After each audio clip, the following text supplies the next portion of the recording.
Respect the cock. And tame the cunt.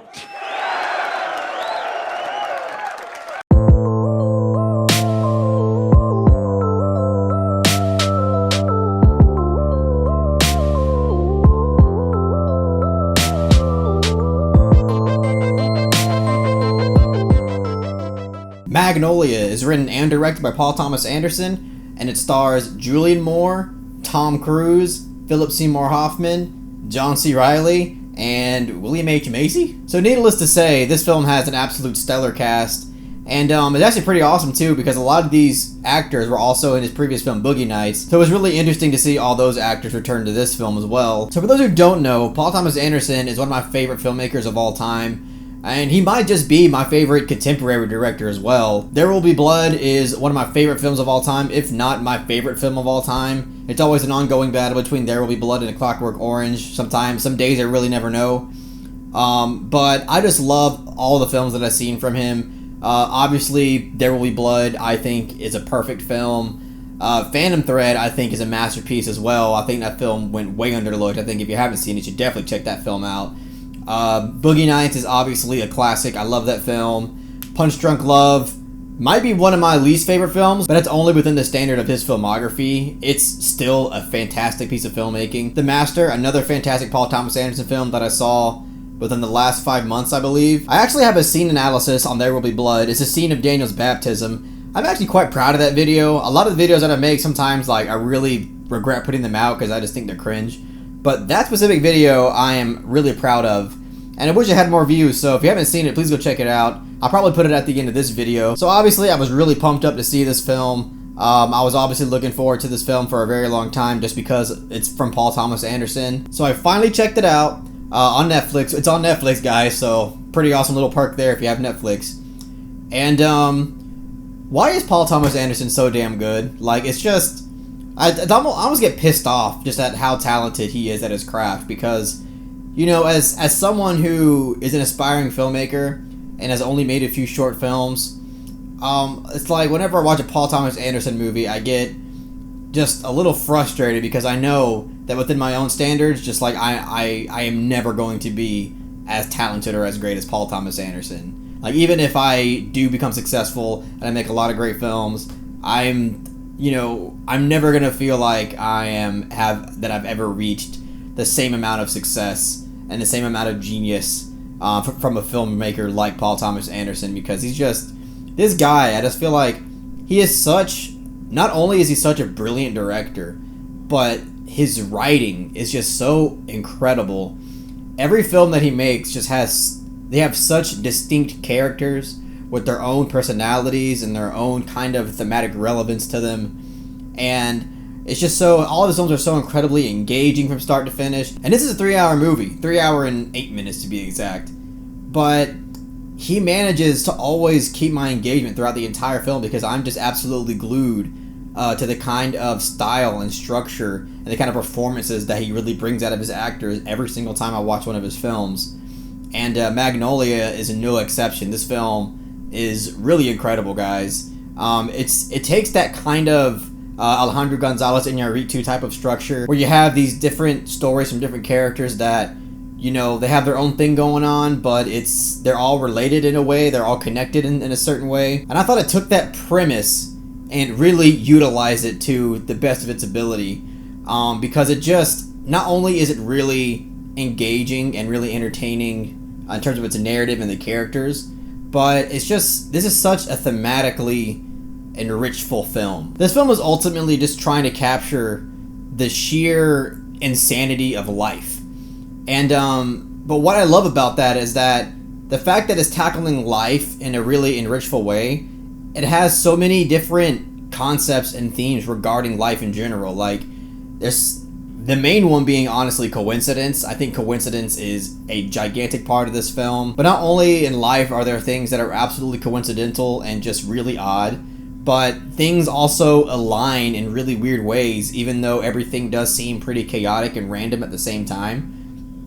And I think there's also so much in this film about control and the illusion of control and just our yearn for wanting to harness control for our life, even if it means like creating like a fraudulent version of yourself because you just want to be able to control your image and who you are. Which also goes into, by the way, another huge theme of this film has to do with the past and, you know, what your history can do to your future and the kind of guilt that you can hold due to past actions, and about forgiveness and one's yearn for forgiveness, but also their unwillingness to forgive other people. And this film was just about so many different things, a lot of really important things about life that I really related to, and I think anybody who really thinks, you know, deeply or truly or honestly about life would really relate to this film because, even though this film's, I can see some people watching it and thinking, wow, this is coming off like meaningless and pointless, like what, like why am I watching this? I can see like a casual watching this and just being like, what the hell is the point of this? This was a waste of time. But for me, it's just, I just got so much out of this because I feel like everything that it was trying to do was absolutely purposeful and really conveyed what it was trying to convey in a really effective and thought-provoking way. And also gotta say, the style of this film, especially like in the first 30 minutes, I was kind of caught off guard because it was much more like high energy, high power type of style than what I'm used to seeing from his later films, like from There Will Be Blood and Phantom Thread, which are much more subtle and, you know, quiet moving films, slowly moving films. And this was just started out really quick, a lot of really fast camera movements, a lot of zooming in, and kind of reminded me a lot of Martin Scorsese. And there's even moments, you know, throughout this film in terms of how the score is used with classic rock and just how the camera moves from one character to another. It felt very Scorsese, but not like he's ripping him off. Like, definitely in the zone that, you know, Paul Thomas Anderson is definitely doing his own thing. But you can definitely, you know, smell the Scorsese influence throughout this film. But Paul Thomas Anderson is so detail-oriented. Like, there are so many details in this film that you're just like, wow, like he's put so much effort into every small little thing that happens in every small second of every scene. And it's just kind of like, again, like when I watch stuff like this, I'm just like, my mind kind of gets blown because I'm like, fuck, like when I make films, like, am I going to be this detail-oriented? Like, I hope that I am. But it's just like, the fact that he put so much effort into every single second of this film, and just all of his films in general, like, it's so admirable. I praise filmmakers like this who just, you can tell that they are an expert at their craft. They really care about the art of filmmaking. But let's get to the performances in this film, because every performance in this is just off the charts great. But let me start off by saying, Tom Cruise, like, I went into this film kind of thinking, ugh, Tom Cruise, here we go. Because I'm not the biggest fan of Tom Cruise. There's only a few films that I've seen from him that I really think he is truly talented and gives a great performance. Eyes Wide Shut being one of them. I gotta say, in this film, he was the standout. He blew me away in this film. I think he has the best performance in this film. The kind of character he plays is just so wild and out there and comical, but just so entertaining. Like, every time that he's on screen, you're absolutely glued to his character because he just portrays his character incredibly well. And again, I was pretty baffled about how impressed I was by his performance because he was really damn good in this film. He gives just like a really memorable role in this, and you can tell throughout this film that he's really giving it his all, and he's doing it like with ease. Like, it doesn't feel like he's trying too hard. It comes off like it's just so natural to him. And it was just, his character in this was just explosive. Like, I really, really enjoyed his performance and character in this. But everyone else is great too. Julianne Moore was probably the second best in this. Her character is also quite out there. She has to pull off some crazy scenes, and she's absolutely convincing with every single scene that she's in.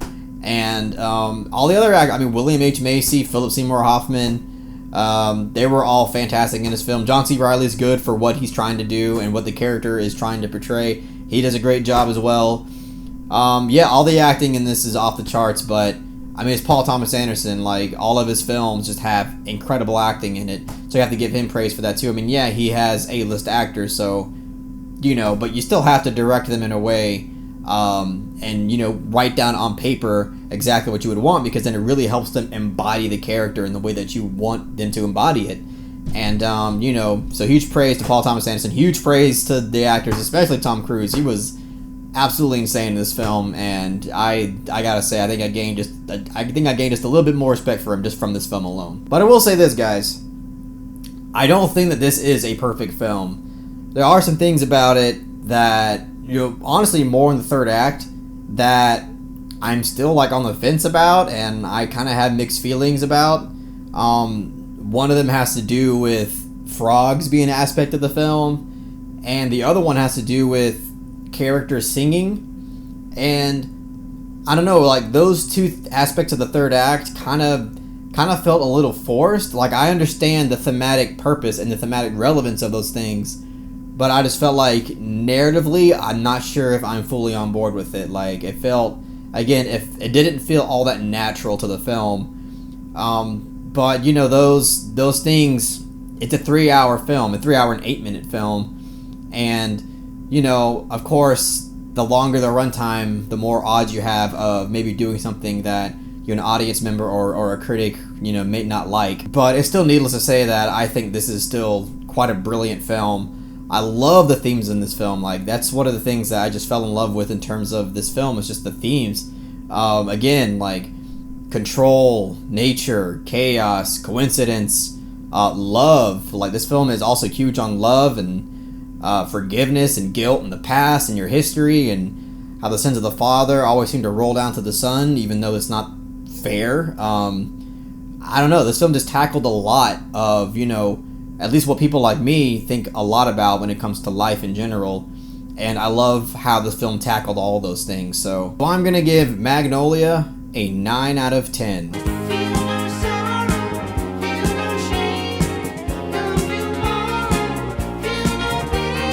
So yeah, I don't think that this was a surprise to anybody that I was going to really, really love this film. This is one that I'm certainly going to try to buy on Blu-ray. If you haven't noticed, I'm actually trying to build my Blu-ray collection a little bit more.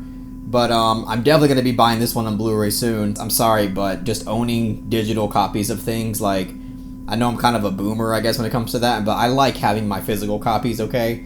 They also come with special features too, so that's another reason for me to justify it. But I like having my hard copies. I like to have my collection. I like to show guests, even though no one ever comes to my house, but the fantasy of having a guest and showing them all my Blu-rays is very satisfying. But if you have any requests on any other films you want me to review, please let it be known in the comment section as well. You guys know that lately I've been doing polls. I will more than likely put up another poll tomorrow, so be sure to vote on that when it comes up tomorrow night. And if you really enjoyed what I had to say about Magnolia, please give this video a thumbs up and share it amongst your friends. And don't forget to subscribe to the channel to be updated on more film-related content.